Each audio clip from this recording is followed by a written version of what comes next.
Good morning all of you. હું પૂનમ Sorathiya Saraswati group of એજ્યુકેશનમાંથી તમારું welcome કરું છું. કિડ્સ, આજે આપણે સેકન્ડ લેક્ચર લઈ રહ્યા છીએ. શેનો? જોડાક્ષર. જોડાક્ષરમાં આપણે લાસ્ટ ટાઈમ મેં તમને કહ્યું હતું કે જોડાક્ષરનું ચેપ્ટર ખૂબ અઘરું લાગ્યું મને, એટલે મેં તમને રિવાઇઝ કર્યું છે. રિપીટ આપણે બધા ચેપ્ટર રિપીટ કરીશું જ્યાં જ્યાં જરૂર પડે ત્યાં. અને એ પણ કહેલું કે તમને કે પ્રોબ્લેમ્સ હોય તો તમે મને કહેજો, હું એ પણ ભણાવીશ. ફાઇન. આપણે જોડાક્ષરમાં જે બીજો લેક્ચર લઈ રહ્યા છીએ જેમાં કેવા શબ્દો છે મેં કહ્યું હતું કે બે શબ્દો દેખાતા હોય જોડેલા, લખવામાં બોલાતા હોય, પણ અમુક શબ્દો એવા હોય કે જોડીએ છે પણ લખાય નહીં પણ બોલાય. જેમ કે પ્રકાશ. પ્ર આમાં ર નીકળે છે, સંભળાય છે, બોલાય છે, પણ અહીં દેખાય છે તમને પ્ર ક્યાંય નહીં. પણ આ શું છે? જોડાક્ષર વાળા શબ્દો. જેમ કે કર્ણ. કર્ણ. કર્ણ ર દેખાય છે તો ર વત્તા અણ બરાબર ર. પહેલા ર આવ્યો ને, ર. કર્ણ પણ અહીંયા ર ક્યાંય તમને દેખાય છે ને, આ વર્ગ છે. જે કેવા શબ્દો છે? જોડાક્ષર વાળા. ફાઇન. આપણે જોડાક્ષર વાળા શબ્દો એવા જે છે જેમાં આપણને દેખાતો જ નથી કે ર આવે છે. બાર, કર્ણ, ખર્ચ, ચર્ચ, કર્નલ, અર્પણ, પ્રકાશ, ગ્રાહક, ગ્રાહક, રુદ્રા, રુદ્રાક્ષ,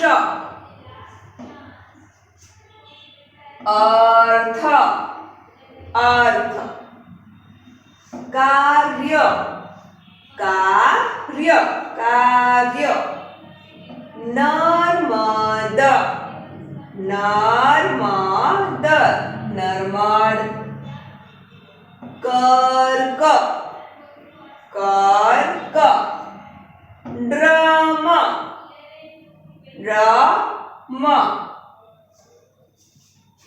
गर्व, गर्व,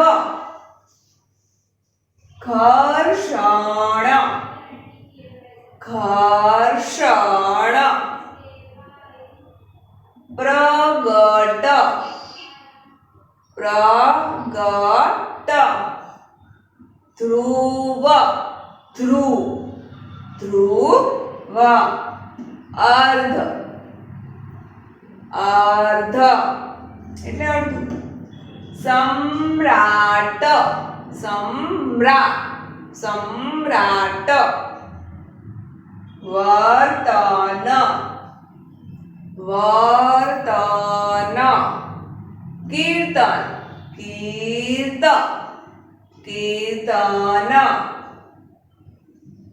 વૃદ્ધ, વૃદ્ધ, વૃદ્ધ, વૃદ્ધ. તો આ શબ્દો કેવા થયા? જેમાં ર બધાયમાં આવે છે પણ કે દેખાતો નથી. વર્ગ, જેમાં માત્ર ઉપર વર્ગ આવે છે, જેમાં નીચે વર્ગ આવે છે, જેમાં બે શબ્દ અક્ષર આપ્યો હોય ને એની વચ્ચેથી લીટો પડે છે, એવા બધા જ શબ્દો જોડાક્ષર વાળા શબ્દો છે. એવા બધા જ શબ્દોની અંદર ર નીકળે છે, જે સંભળાય છે, બોલાય છે પણ લખાતો નથી. એ જોડાયા શબ્દો.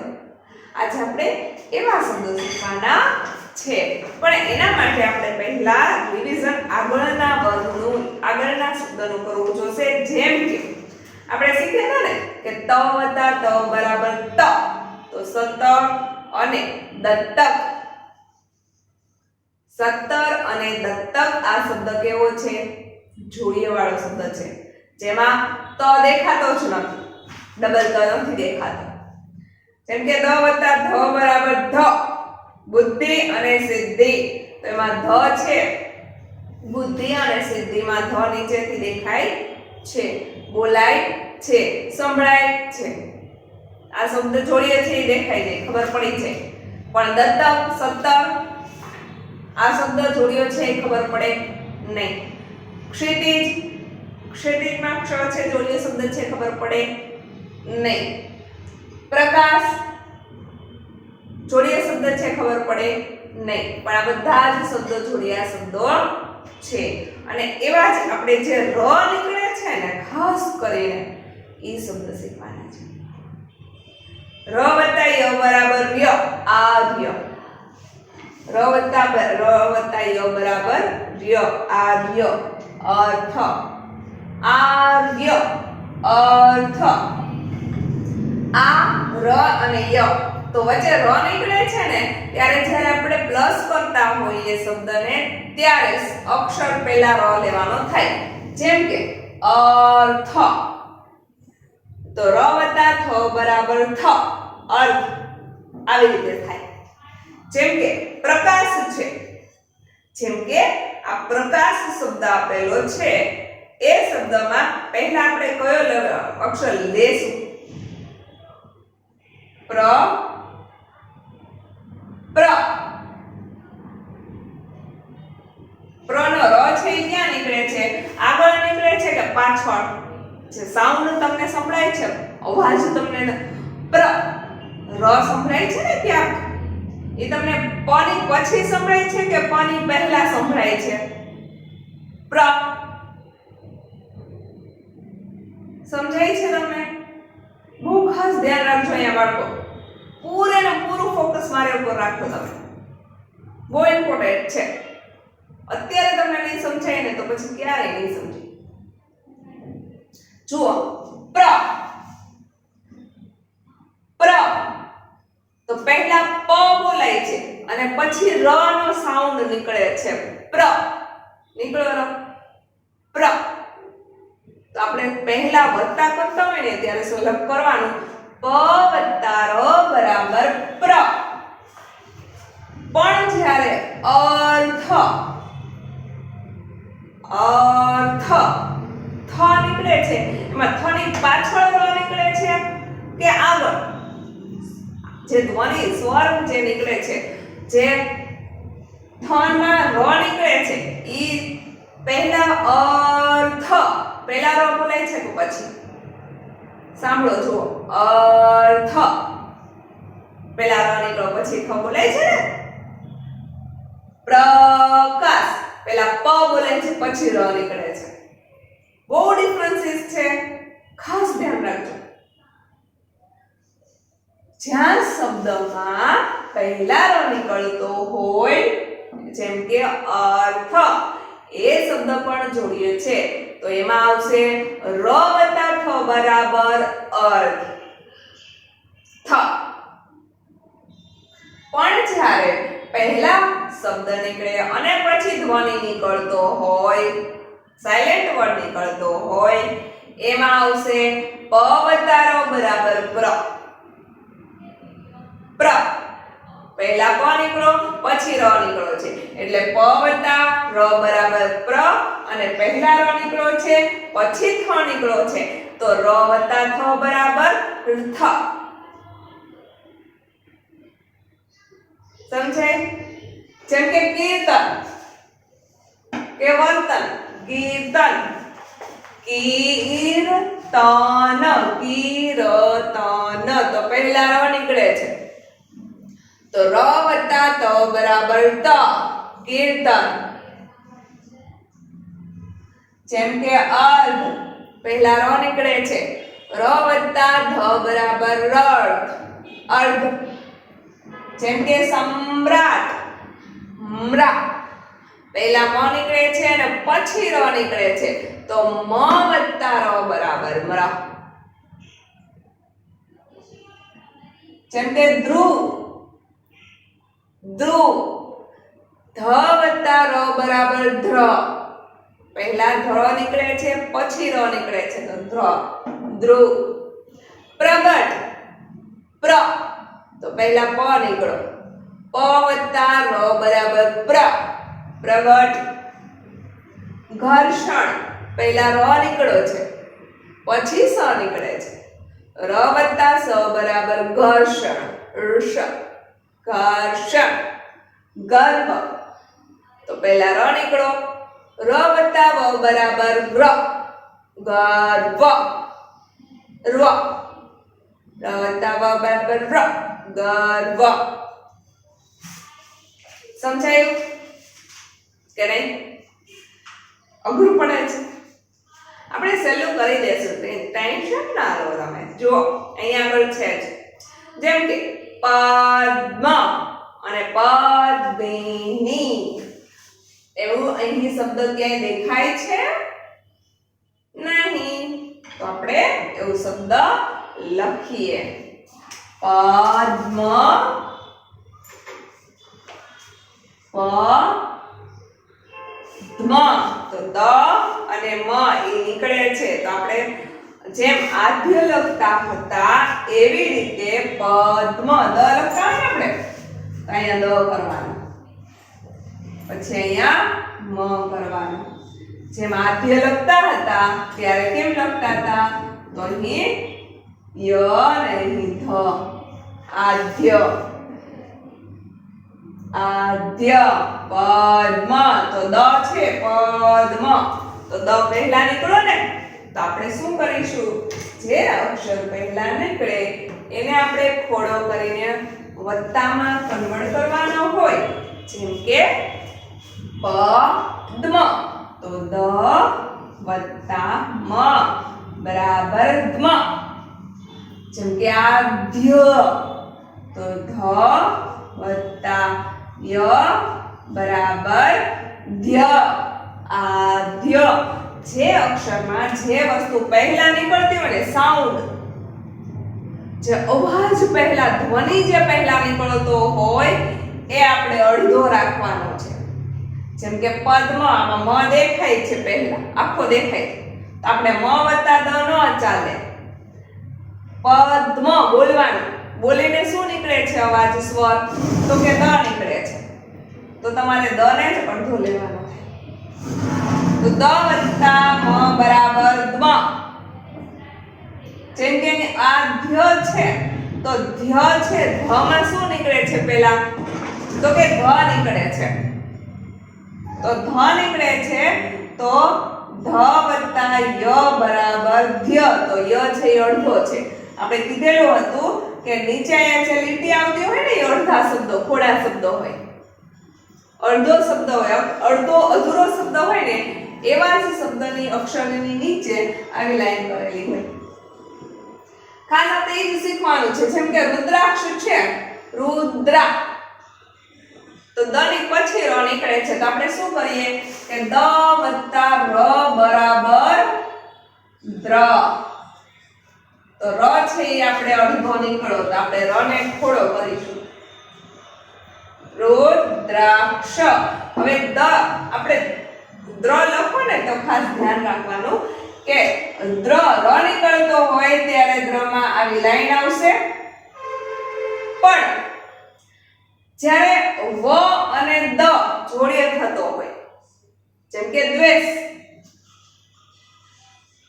દ્વેષ, તો અહીંયા આગળ છે વ નીકળતો હોય તો એમાં તમે આવો લીટો કરો તો એ ન ચાલે.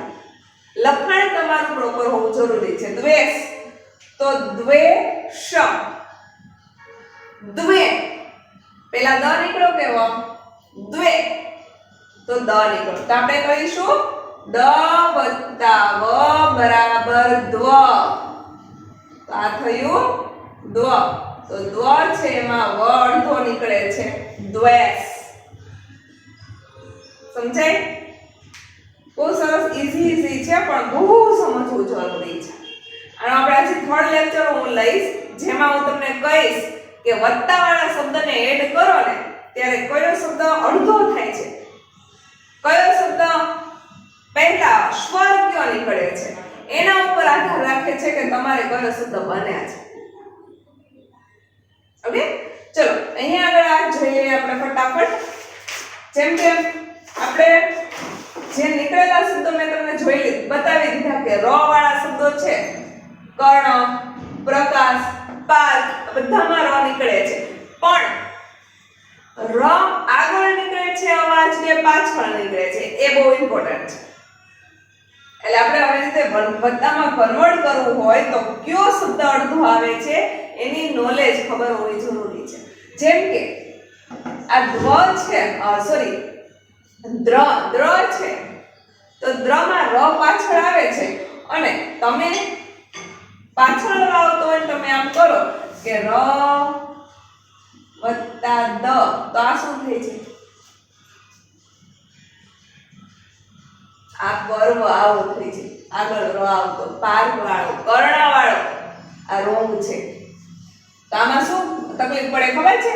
આપણે જે આગળ શબ્દ ર નીકળે છે ને, આપણે આને નહીં પણ આને અડધો કરીએ છીએ. જેમ કે પાર્ક, પાર્કમાં ર અહીં આવે છે વચ્ચે, પણ આપણે અડધો દ ને કરીએ તો શું થઈ જાય? કેમ? તો કેમ કે આપણે દ્વારિકા દ્ર વાળો શબ્દ છે એમાં ર આગળ લીધો છે, તો એ તો અધૂરો નથી. સમજાય? તો આ શબ્દો ખાસ સમજવા ખૂબ જરૂરી છે. તો અહીંયા આગળ ર વાળા જે શબ્દો છે એ બધા મેં જોયા, બતાવી. હવે કયા રહ્યા? વધારે તકલીફ ર વાળામાં છે કે જે શબ્દ આપણે બોલીએ છીએ એમાં ર આગળ નીકળે છે કે પાછળ નીકળે છે એ જ તમારે જોવાનું છે. તમારો અક્ષર શબ્દ તમે લખો છો એમાં અડધો શબ્દ કયો છે, પોળો શબ્દ કયો છે, અક્ષર એ તમને ખબર હોવી જરૂરી છે. પાર્ક, કર્ણ, કર્નલ, અર્પણ, ગ્રાહક આ બધા જ શબ્દો છે ર વાળા છે. જેમ કે ગ્રાહક, ગ્રામાં પહેલા ગ આવે છે પછી ર આવે છે, તો આપણે કહીશું ગ વત્તા ર બરાબર ગ્રહ. આ છે ગ્રાહક. હવે આવે છે જે તત્પર, જે આપણને દેખાય છે, બોલાય છે, સમજાય છે, સંભળાય છે, લખાય છે, એ પણ જોડિયા શબ્દ છે જે આપણને સરસથી આપણને ફટાફટ આવડી છે. જેમ કે તત્પર, તત્પર, સભ્ય, તટસ્થ, ગમ્મત, કાવ્ય, કલ્યાણ, વૈશ્ય, દિગ્ગજ, સપ્તાહ, ગ્લાસ, શાસ્ત્ર,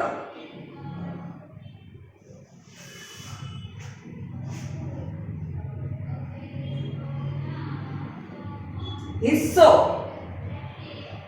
કલ્પ, વ્યાજ, વૃદ્ધ, ચાણક્ય.